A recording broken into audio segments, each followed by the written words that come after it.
What is this one? Withdrawing from the World Health Organization, sir? Ooh, that's a big one. So we paid $500 million to World Health when I was here, and I terminated it. China, with 1.4 billion people, we have 350 to pay. We have, nobody knows what we have because so many people came in illegally, but let's say we have 325. They had 1.4 billion. They were paying 39 million, we were paying 500 million. It seemed a little unfair to me. So that wasn't the reason, but I dropped out. They offered me to come back for 39 million. In theory, it should be less than that, but you know. And when Biden came back, they came back for 500 million. He knew that you could have come back for 39 million. They wanted us back so badly, so we'll see what happens. Mr. President, Pretty sad to think of it. China pays 39 million and we pay 500 million. And China's a bigger country. Mr. President, you spoke about inflation today in your remarks. What actions are you taking today that will have a direct impact for Americans on their everyday costs to bring the cost down? The biggest thing and factor for inflation is energy. They screwed up my energy policy. And then they went back to it. You know, they hurt it really badly, and then they went back to it, and they started drilling more, but by that time it was too late.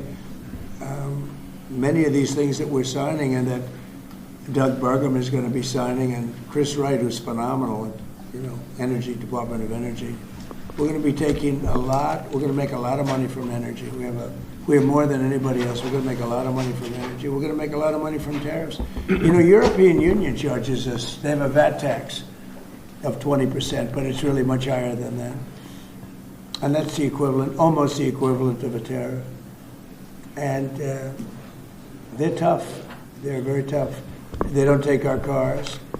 They don't take our farm product. They don't take almost anything. And yet we take their cars, or we take their farm product. We take a lot from them. So, you know, we have like a $300 billion deficit with the European Union. So we'll straighten that out with either tariffs, or they have to buy our oil. The one thing they can do, or oil and gas, the one thing they can do to catch up quickly, buy our oil and gas. Will you travel? And they should do that. Will you travel to China this year? Yeah, it could be. You know, I've had the invite. Mr. President, she invited I would you do, to yeah. come this year? Talking about the European Union and the tariffs, like, what do you mean when you say that the European Union country like, is part of BRICS? That a what? BRICS. You said BRICS. Oh, BRICS. No, I was talking about BRICS. BRICS is 6 nations. I think it's 7 nations. And they were looking to do a number in the United States. And if they do that, they won't be happy about what's going to happen to them. Are you still considering a universal tariff, Mr. President, on all countries? I may, yeah, but we're not ready for that yet.